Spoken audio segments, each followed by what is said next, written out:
Welcome to our YouTube channel. ఈరోజు దసరా శరన్నవరాత్రుల్లో భాగంగా విజయవాడ ఇంద్రకీలాద్రిపై కొలువుదీరిన ఆ కనకదుర్గమ్మ అమ్మవారు మరి అన్నపూర్ణాదేవి రూపంలో మనకి దర్శనమిస్తారు. అన్నం పరబ్రహ్మ స్వరూపం, కోటి విద్యలు కూటి కోసం అని మనం చెప్పుకుంటాం కదా. ఈ భూమి మీద ఉన్న సమస్త మరి జీవరాశులకు ఆహారాన్ని మరి అందించే మాతే మన అన్నపూర్ణ. అన్న అంటే ఆహారం, పూర్ణ అంటే సంపూర్ణంగా. ఆహారం సంపూర్ణంగా ఎవరైతే మనకి అందజేస్తారో ఆ అమ్మవారే అన్నపూర్ణ అమ్మవారు. ముఖ్యంగా ఈరోజు అన్నపూర్ణ అమ్మవారు మరి పసుపు రంగు చీరను ధరించి ఉంటారు. మన ఇంటికి వచ్చిన ముత్తైదువులకి ఈరోజు పసుపు రంగు గాజులు ఇవ్వటం శుభప్రదం.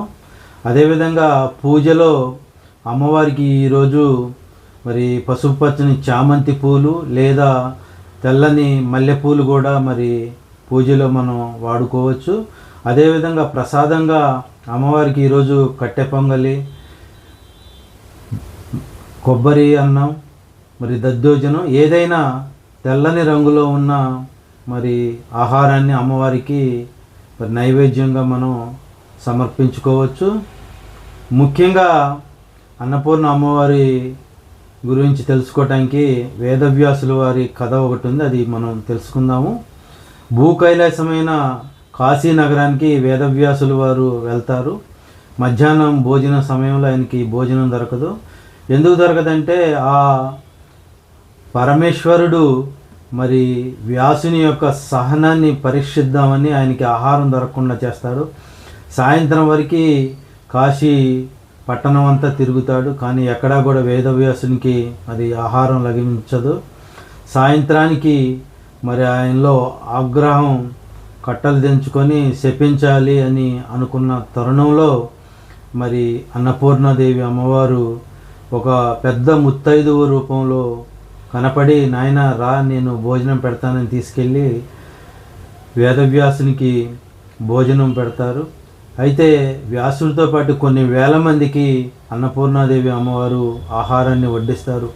అప్పుడు వేదవ్యాసులు వారు తెలుసుకుంటారు, ఈ పెద్ద ముత్తైదువే అన్నపూర్ణాదేవి రూపంలో ఉన్న అమ్మవారని తెలుసుకుంటాడు.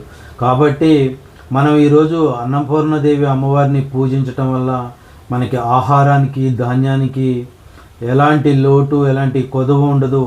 ఎందుకంటే ఈ సమస్త సృష్టికి మరి మూల కారణమైన శివుడు సమస్త జీవికి ఆహారాన్ని అందించాలి. కాబట్టి అన్నపూర్ణాదేవి రూపంలో మనకి ఆహారాన్ని అందే విధంగా మరి ఏర్పాటు చేశారని మనం అనుకోవాలి. ఈరోజు మరి దాన ధర్మాలు కానీ, భోజనాన్ని కానీ ఎవరికైనా మనం దానం చేసినా ఓం అన్నపూర్ణాదేవి నమః అని మనం అన్నపూర్ణాదేవిని మరి పూజించుకున్న మనకి సంవత్సరం అంతా కూడా ఆహారానికి, ధాన్యానికి ఎలాంటి లోటు ఉండదు.